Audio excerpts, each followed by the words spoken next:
السلام عليكم ورحمة الله وبركاته، متابعين قناة أبو البدرسات. ظهور باقي قنوات التفاحة الجديدة على قمر النايل سات الآن يا حضرات. ظهور 4 قنوات جداد على قمر النايل سات الآن. هنتعرف على الترددات مع بعض يا حضرات. القنوات دي بتعمل بجودة ال HD علشان يكون عندك جهاز بيدعم HD. أولا بتفتح المنيو، بتروح لحاجة اسمها تركيب، بتضغط أوكي، بتنزل على قائمة الترددات يا حضرات، تضغط أوكي مباشرة. بتدوس على الزرار الأحمر في الريموت عملية إضافة تردد جديد، وبتكتب معايا التردد هيكون تردد حزمة عامة، هيكون 3 وحايد 7 9. معدل الترميز يا حضرات هيكون 27,500. الاستقطاب يا حضرات هيكون أفقي، يعني حرف الاتش. اضغط اوكي، هيقول لك المرسل موجود.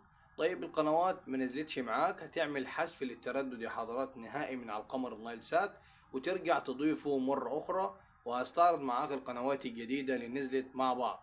بتضغط اوكي، بيجيب لك علامة صح جنب التردد على الشمال، وتأكد ان يكون جايب معاك إشارة محترمة.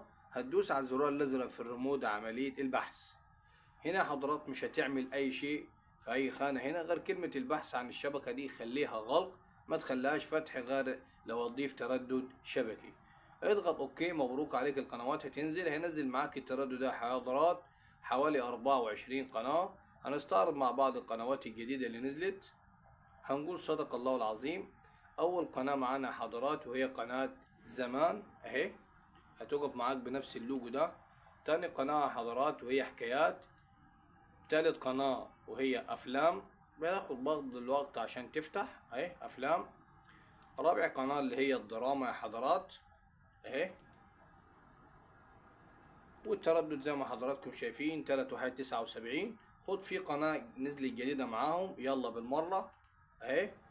القناة دي اسمها كوفل الفضائية تي في، واقفة على نفس اللوجو برضو يا حضرات. يعني باقة محترمة جدا ان شاء الله على قمر النايل سات، والكل هيستفاد بيها بجودة ال HD. دي الميزة يا حضرات، ان كل القنوات بتدعم ال HD. خلاص زمن ال SD راح، ودلوقتي زمن ال HD بتاخد صورة محترمة بالمسلسلات وافلام على قمر النايل سات. ان عجبك الفيديو اشترك في القناة، قناة ابو البدر سات على يوتيوب، علشان نستمر ان شاء الله. والسلام عليكم ورحمة الله وبركاته.